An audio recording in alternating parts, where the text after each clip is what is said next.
The wind howled across the red desert as the sun bled over the horizon, painting the Apache lands in a fiery glow. That morning, the rancher rode through the valley like a ghost who had lost his name, dust clinging to his coat, his eyes heavy with memories that refused to die. Folks said no white man had ever walked back from the Apache border alive. Yet he rode there, slow and steady, knowing the danger and feeling no fear. He wasn't looking for gold or glory. He was looking for redemption, the kind a man only finds when his soul has been to hell and back.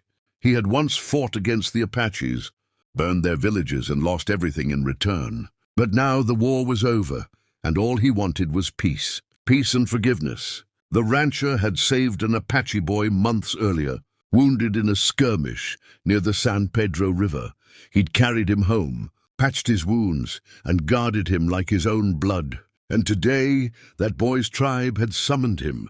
The chief himself wanted to meet the man the desert had spared. As he rode through the canyon, every sound, the rustle of wind, the cry of a hawk, felt like a whisper from the past. When he reached the Apache village, the air stood still. Dozens of warriors watched in silence, their faces unreadable, eyes sharp as knives. The chief, old and wise, stepped forward. His face carried the story of the land, carved by sun, wind, and sorrow. The rancher dismounted, removed his hat, and stood tall, though his heart beat like thunder beneath his chest. "You came alone," the chief said in a deep, steady voice. "Few men walk into Apache ground without fear." The rancher nodded. "I came not as an enemy. I came because I owe a debt to your son and to this land." For a long moment the chief said nothing. Then he spoke softly. "My son lives because of you. For that, the Apache owe you no blood." He turned toward his people and raised his hand. The tribe murmured, a language old as the mountains, their voices echoing through the cliffs. Then the chief looked back at the rancher and said words that cut through the silence like lightning. "Choose my daughter, rancher. You've earned it." The rancher froze, not sure if he'd heard right. His eyes drifted to the edge of the crowd. Where she stood, the chief's daughter, Nayola. She was quiet, wrapped in deerskin, her dark hair shining under the setting sun. There was something in her eyes, not fear, not anger, but a kind of sorrow that mirrored his own. It was as if the desert itself had taken form in her gaze. He swallowed hard, unsure what to say. "I didn't come here for a reward," he said softly. The chief's gaze didn't waver. "You came for peace.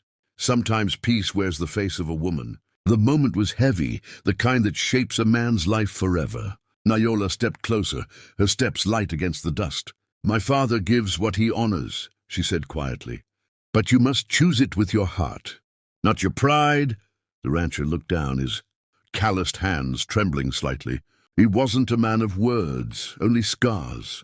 But something in her voice, gentle yet strong, stirred a place inside him he thought had died long ago. That night they sat around the fire, the tribe singing ancient songs that rose like ghosts to the stars. Nayola sat beside him, silent, her eyes on the flames. "Do you believe people can change?" he asked. She didn't answer right away. Then she said, "The land changes, the rivers change. Only men who listen to their hearts truly change." He nodded slowly, feeling the truth sink deep. The firelight danced on her face, and for the first time in years, he felt warmth that wasn't born of whiskey or anger. But deep down, he knew the peace he felt couldn't last.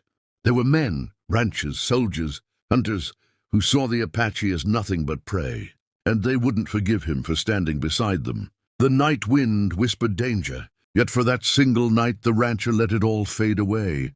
He watched Nayola's eyes glimmer beneath the stars, and thought, maybe some souls were meant to meet in the ruins of war, not to destroy each other, but to rebuild what the world had broken. When dawn came, the chief approached him again. "The desert tests every man," he said. "You've been through your test. But another waits." The rancher looked out toward the horizon. The sun was rising blood-red. He knew whatever lay ahead would tear open his past once more. But as he mounted his horse, he turned to Nayola and said softly, "If peace has a name, it's the sound of your voice." The chief watched as the rancher rode away, a lone figure swallowed by the dust. Nayola stood still, her heart trembling in silence. She didn't know if he would ever return, but something inside her whispered that this wasn't their end, only the beginning of a bond written by the desert itself. And as the wind swept through the valley, carrying his name through the cliffs and over the burning sands, the story of the rancher who earned the Apache, Chief's daughter, was just beginning, one that would test love, honor, and the meaning of redemption itself.